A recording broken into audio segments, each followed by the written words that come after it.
think a lot of people are absolutely terrified of networking. I was terrified of networking, and fulfilling the brief of the project is a really important thing if you want to be re-employed. Your greatest fulfillment as a creative artist is going to come from really valuing the work that means something to you. I'm Helen Tennyson, and I am an award-winning theatre director, a writer, a performer, and an educator.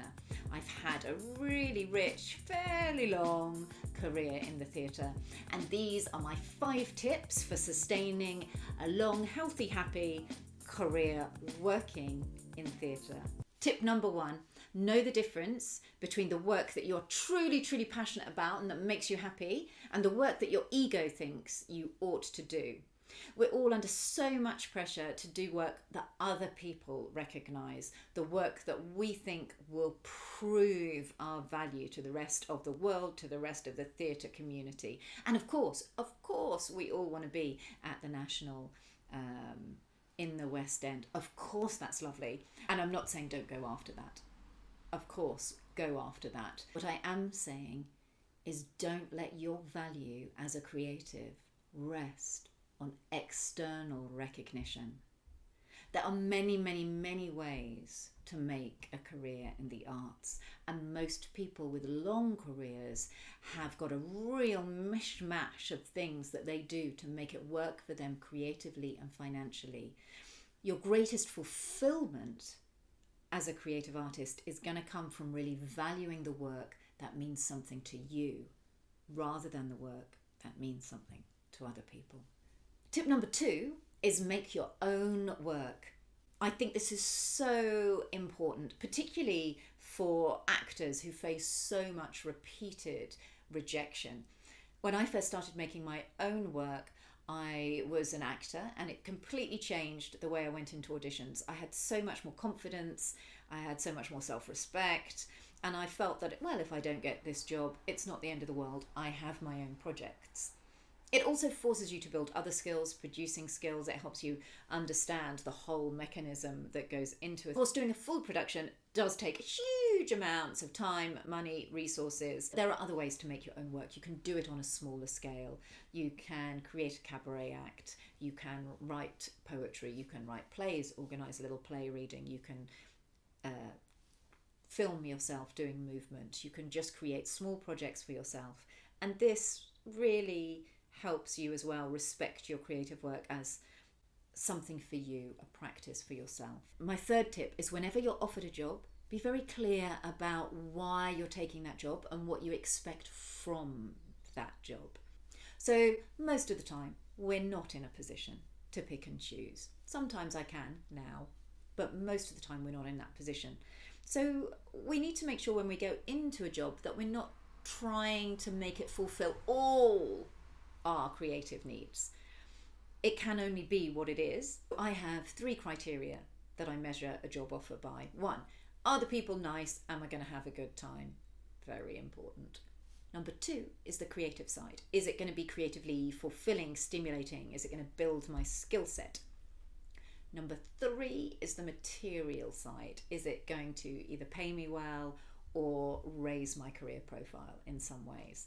So if it fulfills all 3, then yay, bingo, this is a dream job. But most don't fulfill all 3. Most are going to be 2, sometimes 1. And in that case, I need to make sure I'm not trying to force the job to fulfill me in that other area, because it wasn't designed to do that. I'll be a pain if I'm trying to do that, and I probably won't be fulfilling the brief. And fulfilling the brief of the project is a really important thing if you want to be re-employed, which obviously you do.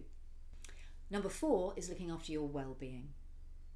When I was young, we did not talk about this at all, but thankfully it's a thing now, and it needs to be. Because if you're going to have a long career, you need to be well enough to have a long career. You don't want to burn out in your 30s.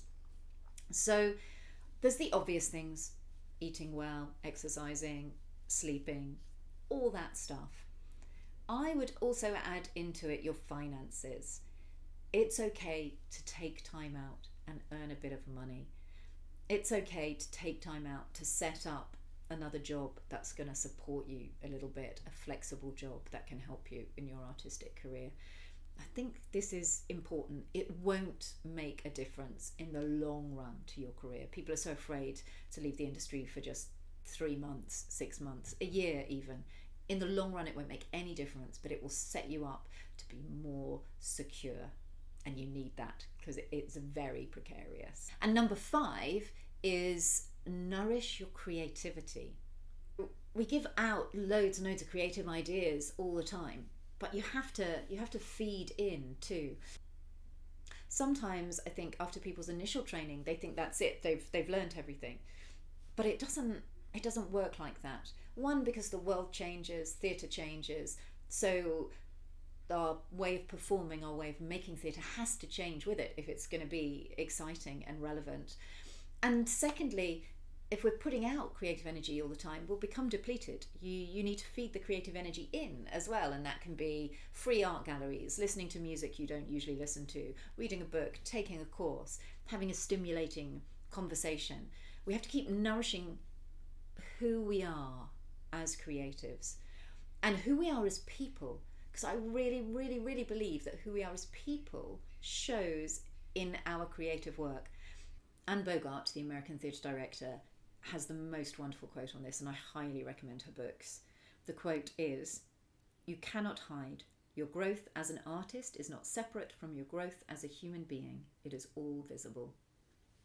A little bonus thought on networking. A lot of people are absolutely terrified of networking. I was absolutely terrified of networking when I was young. I think we think it's about having awkward conversations with people that are way more powerful than us. But it doesn't have to be that. What I've discovered over the many, many years of my career is that it really is just showing up, being friendly, and keeping in touch with the people whose work you like, with the people that you like, with the people that like you, with the people that you have some sort of creative resonance with. Keep in touch, keep showing up. Those are the people that are going to start to form your network slowly, gradually, over many years. It's a long game. So those are my 5 tips on sustaining a long, healthy career in the arts.